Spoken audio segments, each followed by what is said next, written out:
It's funny, a tank which brews, it doesn't matter whether it's an English or whatever tank, it always has that funny smell. I can't describe it. I don't know what it is. I don't know.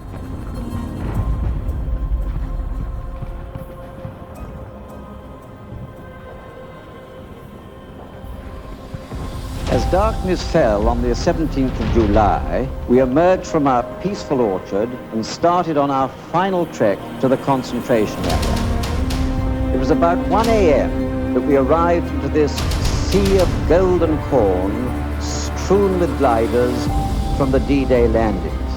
And the corn was so high, not only did it cover a Bren gun carrier, but the whole area was so congested that one had to ask the driver to move up a few feet in order to open the door of one's vehicle. Allied intelligence was hazy on where they were. The overall conclusion was clear. Panzer divisions were being relieved from the line to create an armoured reserve. The solution seemed to be an attack from the bridgehead east to the Aisne. Incidentally, this was the sector which the Germans had always regarded as the most likely area from which breakout would occur. I remember looking down there like, Christ, about 3/4 of these tanks were on fire. And the whole hillside was a sort of horrible graveyard of burning tanks.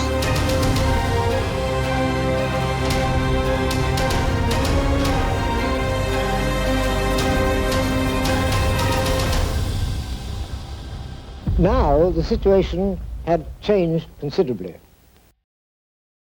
So it's probably a good point for a recap on the Allied progress in Normandy, particularly as they've fallen behind tracking the campaign. We've seen the invasion itself with the Canadian parachute action at Varaville on D-Day and the Battle of Oti on D+1. The foothold has been turned into joined up bridgehead, but then things bogged down in an attritional battle with those 9 scenarios covering the first and second battles of the Odon, and we begin to lag far behind the progress expected. We'll be entering a phase of significant change now, and the upcoming scenarios will illustrate this shift, following the Allies adapting, incorporating lessons, and innovating new tactics as we move into the breakout phase. The British will be launching 2 major attacks at opposite ends of their front. Operation Bluecoat in an area of difficult terrain where an assault is totally unexpected, and this operation, Goodwood, where the assault came as no surprise at all. Operation Goodwood was a massive Second Army offensive, and while our experience within the game, with its large map and numerous vehicles, will feel significant, our unit represents a tiny fraction of the overall force. The primary units were 1st and 8th Corps. 1st Corps consisted of 3rd and 51st Infantry Division, each structured with 3 brigades and each brigade with 3 battalions. 1st Corps' role was flank protection to the east of 8th Corps. 8th Corps was the armoured spearhead, comprising of the Guards, 7th and 11th Armoured Divisions. Each armoured division had an armoured and infantry brigade. We're part of the 11th Armoured Division 29th Armoured Brigade, specifically the 2nd, 5th and 4th Yeomanry. This brigade also included 23rd Hussars and the 3rd Royal Tank Regiment. Then under our command we have A through C squadrons, along with a rifle and machine gun company from the 8th Battalion Rifle Brigade. Each squadron is organised into 4 troops, and each troop consists of 4 tanks, 3 Shermans and 1 Firefly. Now this order of battle missed out all of the support troops at corps and divisional level, such as the artillery, machine gun battalions, reconnaissance, anti-aircraft, medical units.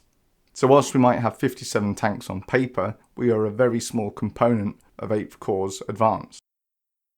The key to the ground to the south of the bridgehead is undoubtedly the Bourguébus Ridge, so our leading division, 11th Armoured, will be directed towards Bras and Raconteur to the west. The village of Cagny is to be masked as we move to the southwest, with the Guards Armoured Division securing it and then swinging eastward towards Dimont.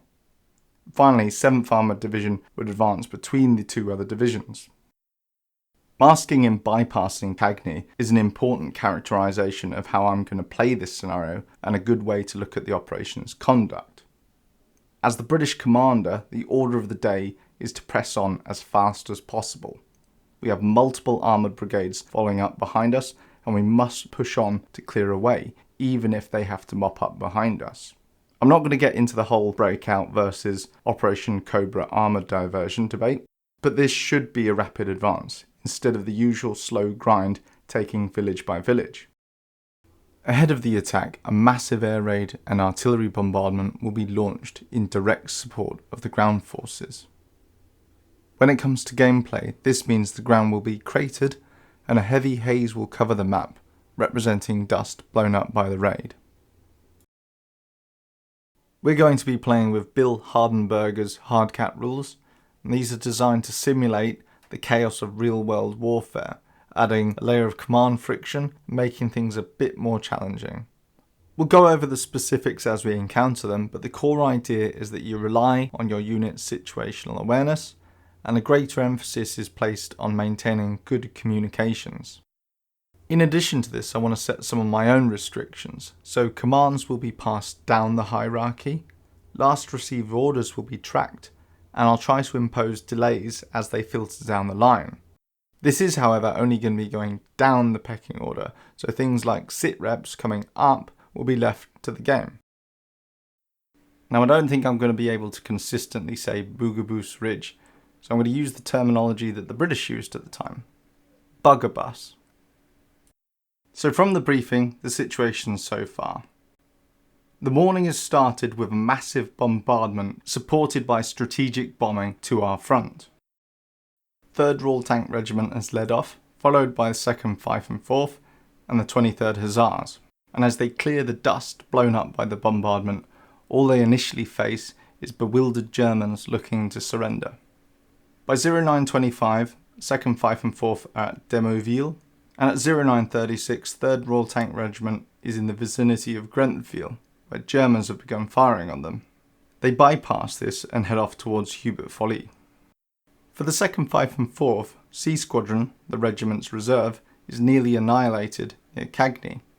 So they start coordinating with the 8th Battalion to clear Cagney, but this is cancelled because higher-ups want to keep up momentum.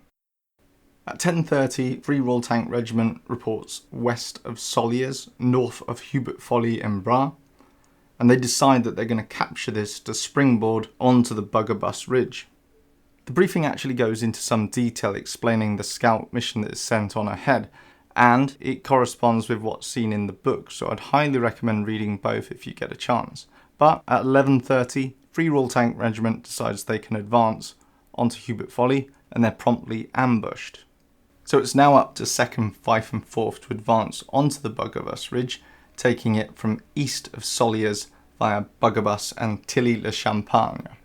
So to summarise the image you can see here, 3rd Royal Tank Regiment is on the left and they have enemy in the area of Hubert Folly and Bras, 23rd Hussars to the rear, who are currently engaged in Cagney, and then in the centre, 2nd Fife and 4ths are moving up towards the Bourguébus Ridge between Soliers and Four.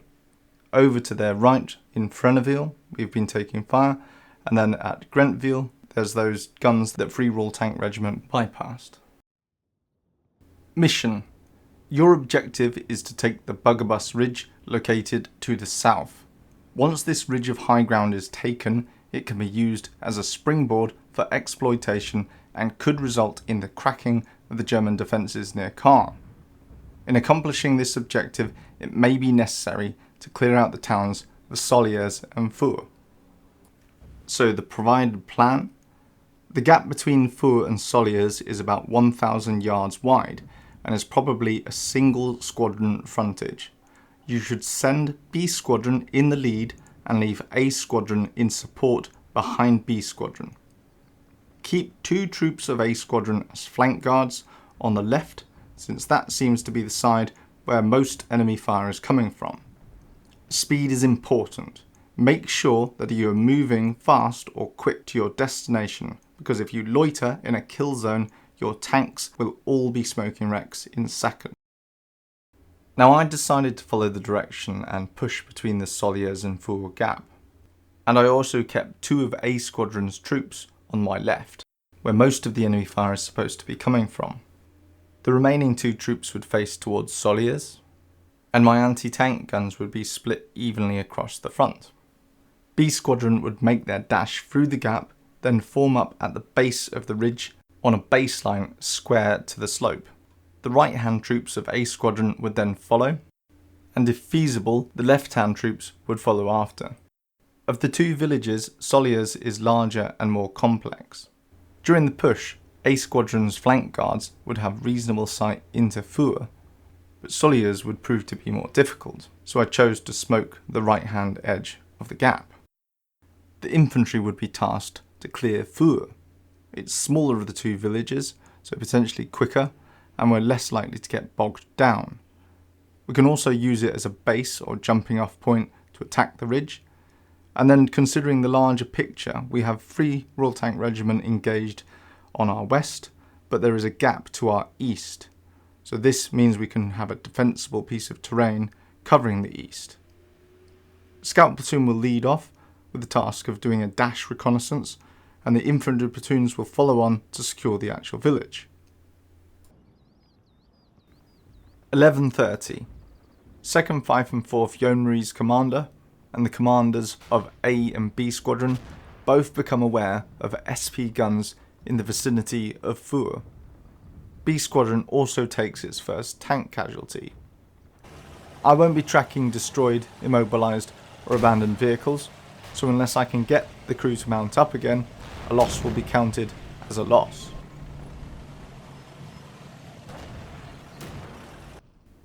11:31. A and B Squadron commanders both become aware of SP guns in Soliers, and another tank is lost, this time to A Squadron. With the infantry, the scouts of 4 platoon identify enemy positions in Four, but this information has not yet reached F Company HQ. 11:32. B Squadron is aware of further guns on their flank in Soliers.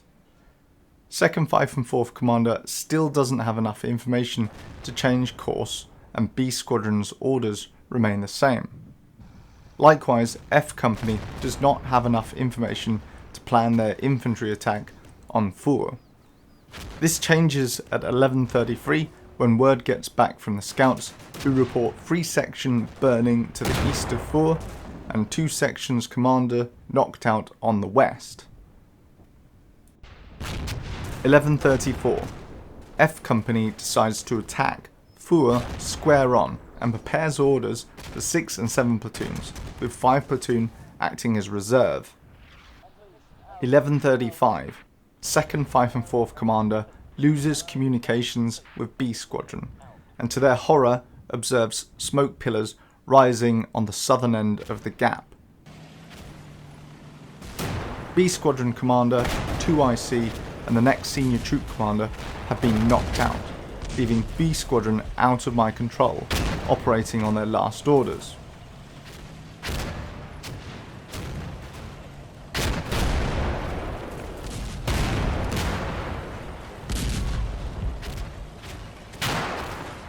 Further forward, A Squadron has some idea of where fire is coming from, and knows there is 80 guns somewhere just north of Bourguébus amongst a hedged-off field.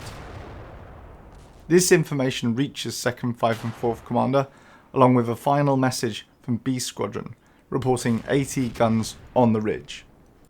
Now, brief history interjection, B Squadron is currently in the killing field, with well-camouflaged guns west in Soliers and south on the ridge.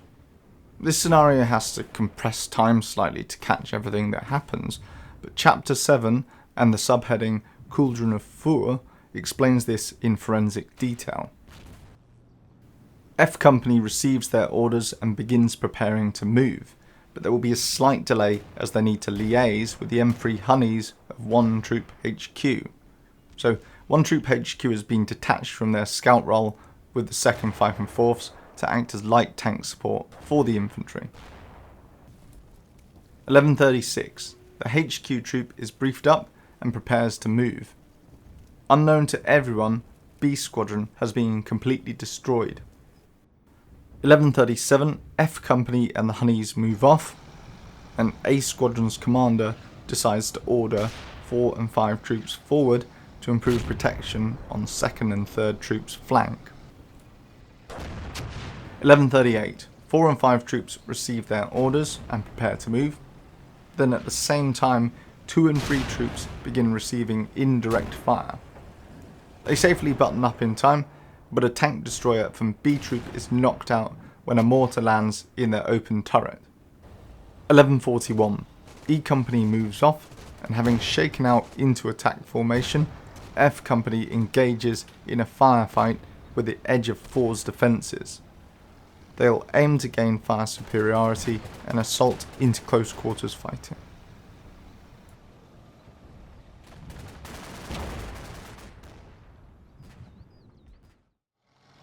So that's it for the intro to Goodwood. In the next video, we'll follow F Company in their clearance of Four, and see if the 2nd, 5th and 4th Commander can find a way to punch through to his ridgeline objective.